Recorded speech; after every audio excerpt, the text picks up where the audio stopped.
This is the story of the King's Badge and the Royal Marines, who've developed over 360 years to become one of the most feared fighting forces in the world. They can deploy with the Royal Navy at sea and stealthily make transition to land to conduct operations.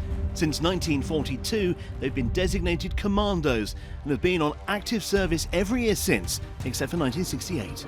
That fighting force is forged here at Lympstone in Devon. Official title, Commando Training Centre Royal Marines. Arduous training to make sure only the very best make the grade.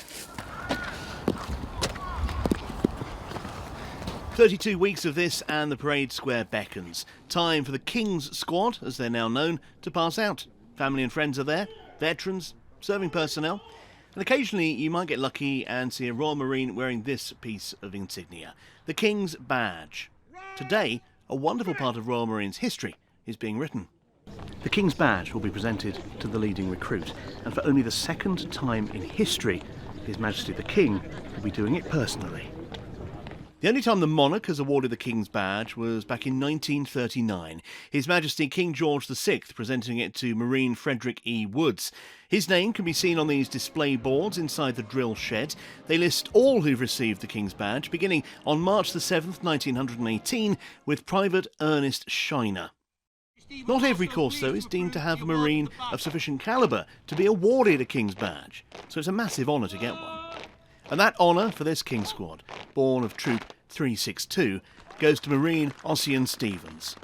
And with His Majesty the King presenting it, the award is doubly special.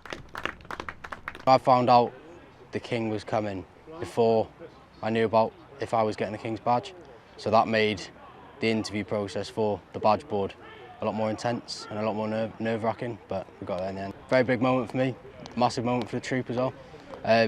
We've been working hard all this week, all for this moment. A lot of rehearsals, late nights, all that sort of stuff, so yeah, it's a big one for the troop. His Majesty the King, wearing lovat dress and attending for the first time as Captain General Royal Marines, has deep knowledge of the calibre of recruit needed to garner the King's Badge.